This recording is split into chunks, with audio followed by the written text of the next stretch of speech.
This video is brought to you by the good people over at patriotpost.us. They are a fantastic source of news and information, and a link for them will be in the description box. So when you head over there and subscribe, tell them that ABO sent you.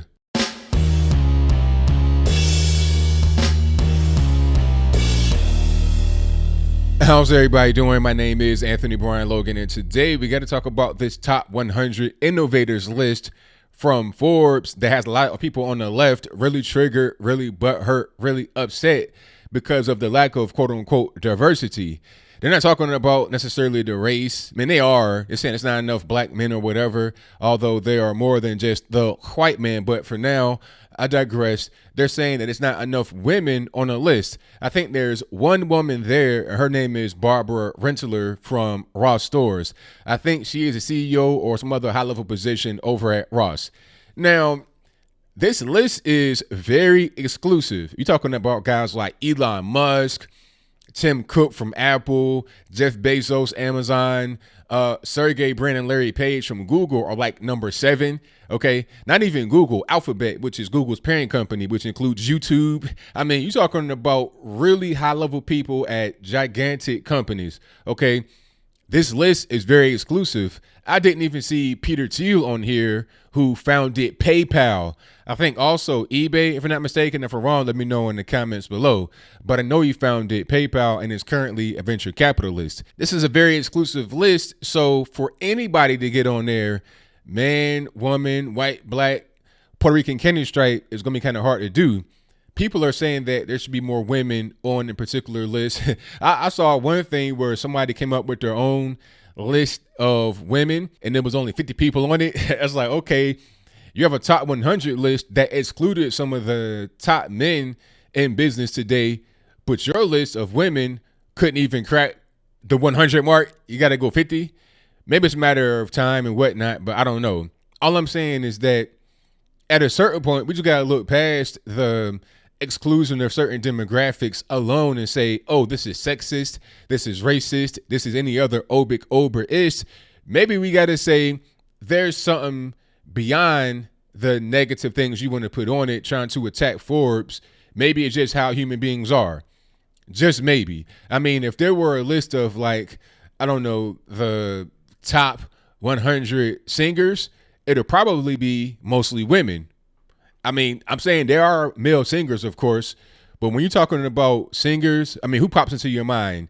Whitney Houston, Mariah Carey, people like that. You're not really thinking about a lot of men. That's just the reality of it. At a certain point, maybe women are better at certain things than men, and maybe men are better at certain things than women. I mean, you're talking about weightlifting, competitive athletics in general, anything dealing with physical strength. Men are going to do better than women. Things that require grace and require softness and require, empathy, you're going to have women that do better than men. That's why 90% of nurses are women and 90% or more of scientists are men. That's just a fact of life. It's simple as that. People on the left want to act like men and women are the exact same thing. There's no difference.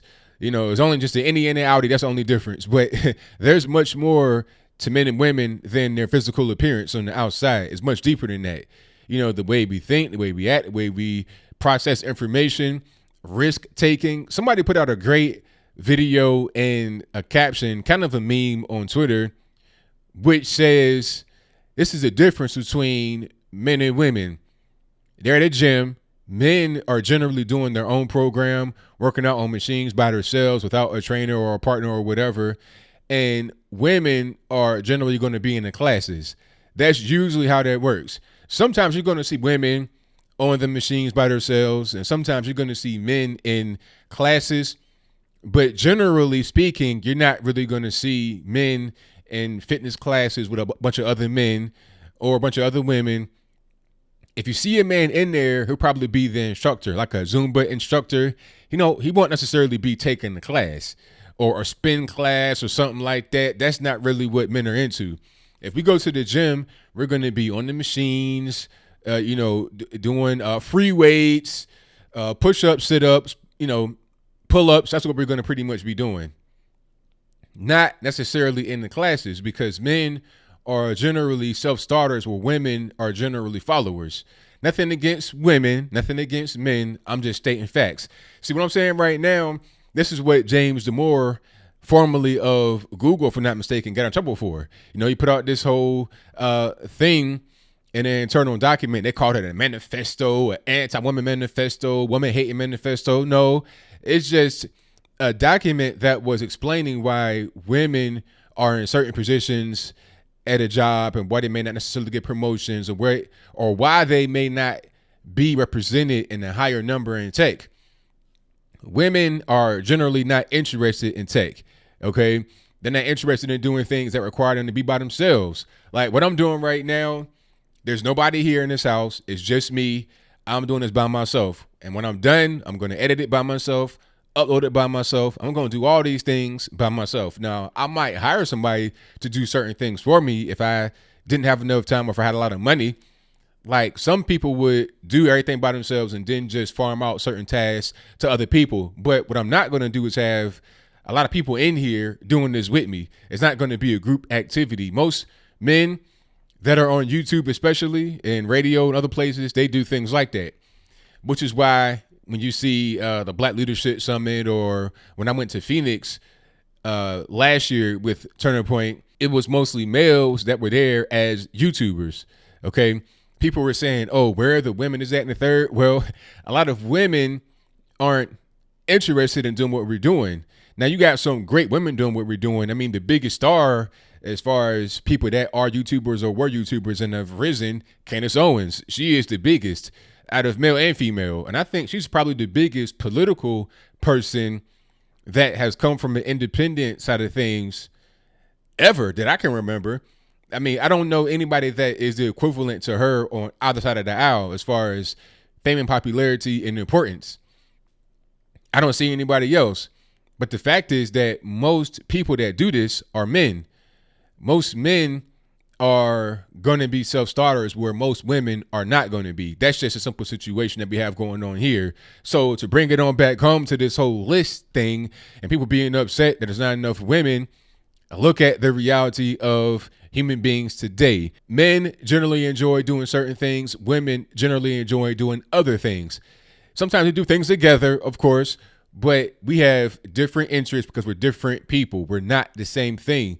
The left want to erase or quote unquote blur the lines between the genders and say it doesn't exist. But as regular everyday people, as I close, we know that gender differences do exist. And that's pretty much all I got. What say you? Do you think that the Forbes list was sexist?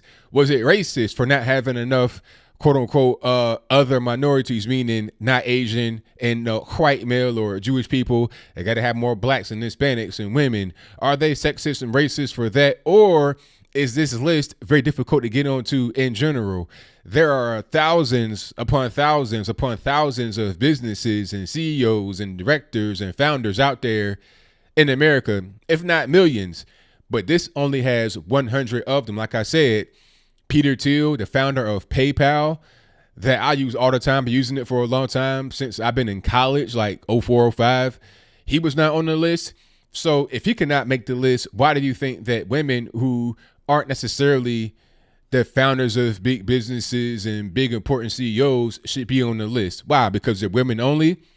Let's get back to a meritocracy where you make a list, where you win an award based upon what you do. No more participation trophies because you are here and you try, you get some kind of award. The award, in my opinion, will have less significance if I were to get it or if someone were to get it because of their particular identity. Give me the accolades because I earned it. If you can't give it to me because of that, if I've not earned it, then I don't want it. Let me keep grinding. Let me keep going hard. If I get an accolade as a result, then great. I'm going to let my performance speak for me rather than those on the outside saying that I should get something because of my particular race, or if I was a young lady because of my gender. But whatever your comments are, please let me know in the comments below.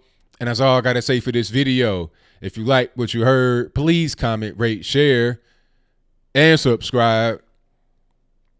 Peace.